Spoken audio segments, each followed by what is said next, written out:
Y'all, Dwight Howard just fumbled the biggest bag of his life. And no, I'm not talking about a missed dunk. I'm talking about this man losing millions in a divorce that lasted barely 6 months. And what's crazy, he walked straight into it. No prenup, no protection, no game plan. Just vibes and vulnerability. Now he's out here silent while Amy Luciani, yep, the same Amy from Love and Hip Hop, is out here setting the record straight on social media after the court docs leaked. So check this. Court docs show Amy Luciani filed for divorce on July 1st, claiming the marriage was irretrievably broken with no chance of reconciliation, and that would have been the end of it. But then social media got involved. People started dragging Amy, accusing her of trying to run off with half of Dwight's fortune.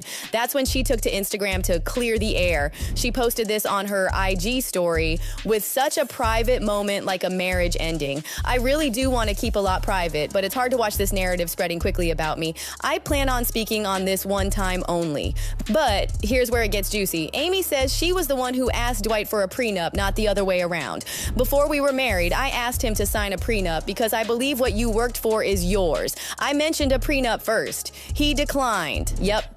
Dwight refused to protect himself, and now he might be paying the price. Now let's keep it a buck. Amy's trying to make it look like she's not touching Dwight's bag. She said, I do not want any of his assets. I do not want half of anything that he earned or obtained before me. Not his car, not his properties, not a business. But here's the contradiction. According to TMZ, in her divorce filing, Amy did request alimony and wanted all the marital assets split equally. So which is it? Y'all, this sounds like classic damage control. She's saying one thing to the public, but the paperwork's saying something else entirely. Let's not act like Dwight's sitting on that Laker money anymore. The man played 18 seasons in the NBA, sure, but now he's out here hooping in Ice Cube's Big 3 league, a major downgrade from those $1 million NBA contracts. He even played in Taiwan not too long ago after nobody picked him up in the league. So now, with all this divorce mess going down, the dude is definitely not trying to split what little he's got left, and yet he stayed silent. No Instagram post, no statement, no clapback, just vibes, which only makes things look worse, especially after all the past drama he's been tied to. Somebody said, Amy, girl, you don't know what that man did in his past. And then I even remember the next day him threatening to shoot up the entire house because of some gay. I didn't know what that shit was. But I knew I needed to get up out of there. Here's what blows my mind. Dwight had every opportunity to protect himself. Amy says she begged for a prenup. Dwight refused. Now Amy's asking for alimony, and the court docs say she wants a 50-50 split. This ain't just poor judgment. This is career-ending stupidity. And let's be real. This ain't Dwight's first messy public drama. Remember back in 2023 when Dwight was sued over a assault claim? Dude allegedly admitted to having a threesome involving a man, and things got real awkward when those court docs leaked. He denied any wrongdoing, but the damage was already done. His rep took a hit. I don't gotta tell nobody where I put my wood at, since y'all wanna get to it.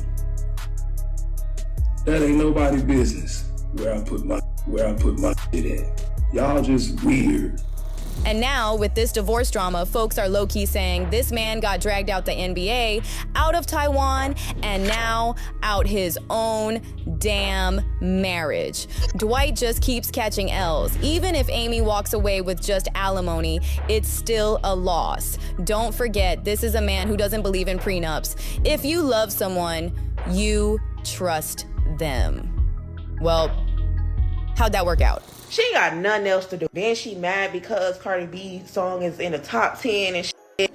Cardi B said, go touch grass, please, and get off this internet. You got bigger fish to fry, like your own marriage. Now, y'all, it looks like the girls are subtweeting again. And even though no names were dropped, fans are convinced that Nicki Minaj and Cardi B are back at it, throwing low-key shade on X like it's 2018 all over again. And the internet has been eating it up. So let's get into these posts. It started when Nicki Minaj jumped on X with not one, but two cryptic tweets. First, she wrote, Spotify charts looking scary. Now that post alone could mean anything. But then she followed it up with, it was all good just a week ago. And that is when fans started putting two and two together, because just an hour later, Cardi B got online and posted a rapid-fire string of tweets that had the girls talking nonstop. Cardi wrote, shut the hook up, go to dinner, go shopping, go to the park, get off the internet. Enough. Then she added, enjoy these looks and day and ignore the board. Love y'all. No name, no at, but the subtext was loud. Fans immediately started debating whether Cardi was responding directly to Nicki or if she was venting about Offset, who'd been acting real messy online just days earlier. Somebody, anybody, please respond to Nicki.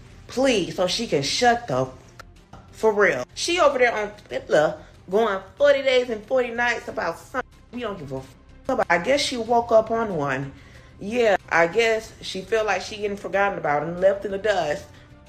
Get in the booth for real. Now here's where it gets interesting. Cardi's new single Outside just dropped on June 20th, and despite being her first solo release in a minute, it debuted strong at number 10 on the Billboard Hot 100. However, on Spotify, it didn't dominate as expected. Meanwhile, Nicki's been on her own campaign, claiming people have been manipulating charts and stealing sounds. So when Nicki says the Spotify chart's looking scary, fans can't help but wonder, is she throwing shade at Cardi's streaming numbers, or is she talking about the industry in general? Because let's be clear, Nicki's been calling people out left and right lately, including some very big names. While everyone was focused on Cardi, Nicki was also firing shots at none other than Jay-Z. Yep, Mr. Carter himself. On the same day as the sub-tweets, Nicki wrote, "We've calculated about 100 to 200 million so far. Jay-Z called me to settle this karmic debt. It's only collecting more interest. You still in my top 5 though." Then she added this, "And anyone still calling him Hav will answer to God for the blasphemy." And let's just say Nicki wasn't holding back. She even said she plans to use that $200 million to help her Barbs go to college through her Student of the Game charity. So the question is, was Nicki even thinking about Cardi at all? Or is Cardi inserting herself into drama that wasn't about her? Now, when blogs like Live by Tez reposted these tweets, the comment sections went wild. One person said, "Nicki is too old to act the way she does, obsessed with Cardi, Jay, Bay, and Megan. Like, grow up and move on, ma'am." But another fan pushed back. "Cardi is literally talking to herself. Nicki is going after the big dog right now. She doesn't give AF about this bird." And someone else chimed in with, "Cardi Def was talking about Offset. Man was just on the internet saying he was a cancer." So even the fans are split. Some think Nicki's focused on industry power players. Others say the shade is clearly meant for Cardi. And then there's the group that thinks Cardi's just reacting to her own household drama. Here y'all go again, trying to make Nicki Minaj out to be bitter and jealous. Like, it literally never fails. And I'm just sitting here trying to figure out, like, jealous of what? Like, do y'all not understand that whatever y'all claim that Nicki Minaj is jealous of, she has already done 3 times? Either way, the timing of these posts, it's messy, especially since we know Nicki and Cardi's history is rocky. From that Harper's bizarre shoe-throwing moment to subliminals in interviews, these two haven't exactly been besties. But for the past year, they've kept things quiet, at least publicly. So this little social media exchange has people wondering if the Cold War is heating up again, with Cardi getting ready to drop her sophomore album, Am I the Drama? And Nicki is staying vocal online with her own rollout tactics. There's bound to be some friction, especially with both artists fighting for dominance in a very crowded space. So what do y'all think? Is Nicki subbing Cardi again? Or was Cardi talking to someone else entirely? And do you believe Nicki's focus is actually on Jay-Z and the industry, not the girls? Let me know your thoughts down below and make sure to stick around for more tea.